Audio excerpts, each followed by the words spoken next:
we want to restore and protect it today, we have to understand what we've done to it, the good and the bad, going all the way back to the very beginning.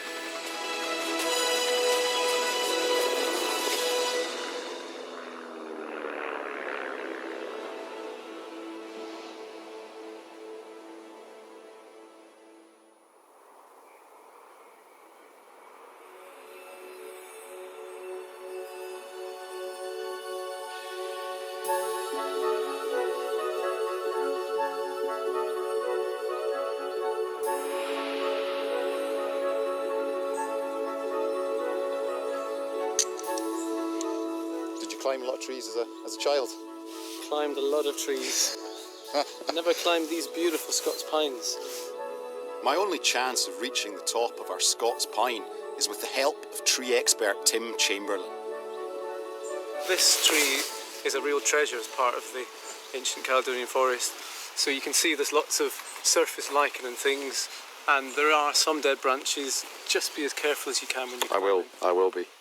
It's a special tree. I'll be gentle with it. Yeah, and just enjoy. I will. I've never climbed a tree this way before. It's hard work and nerve-wracking.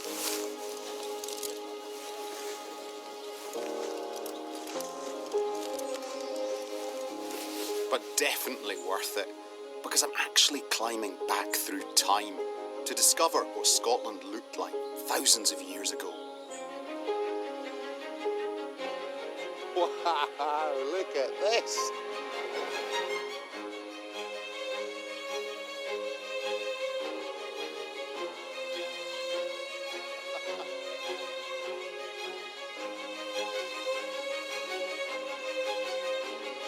This is the Glen Affric Forest, just north of the Great Glen. And okay, I'm not in a plane or a helicopter, but at 20 metres up, I think you can still say this is the view from above. You can see both ways down the glen, across the loch, up to those beautiful snow-capped mountains. It's truly breathtaking. Before there were aircraft, this is how you got the high viewpoint, climbing a tree or climbing a mountain. There was no other way. But take to the skies and you can see just how big this forest is.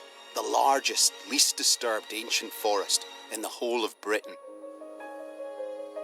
It covers 24 square miles.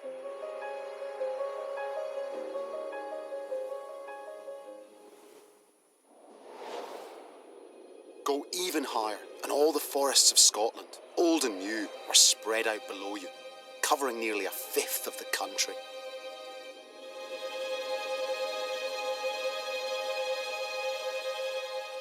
Large as the Glen Affric forest is, it's still just a shadow of its former self. 5,000 years ago, the original Caledonian forest reached its peak, stretching across more than 3/4 of Scotland's landmass, in some places reaching quite literally from coast to coast. Nice! Back down to earth. There we are. That was absolutely fantastic. As today, the ancient forest was full of Scots pine, oak and birch. Though some of the animals have disappeared, the bears and wolves, this forest is what most of Scotland once looked like. And now people are trying to resurrect its former splendour. In this area, you can see new young pines sprouting up. And because it's natural regeneration from the parent trees, they're scattered all across the hillside. But just close by, there are almost no young trees. The clue as to why is visible from the air. This 6-foot-high fence runs for miles. It prevents red deer from entering and then eating the young trees. Beyond the fence, I could see what they get up to, given half a chance. Remarkably, this willow tree is probably 30 years old, but it's barely half a metre tall. It's a victim of grazing red deer that nibble the tips, and there are more red deer now in Scotland than ever before, perhaps over 400,000. Go back 60 years and you can see what the deer have done. This photograph from 1954 shows some hillsides bare of trees. But look at the exact same view today, and trees are gradually making a comeback. Eventually, a much larger area of Scotland will be returned to its natural state from 5,000 years ago. The long-term goal is to have around a quarter forested by 2050. But why did these huge forests disappear in the first place?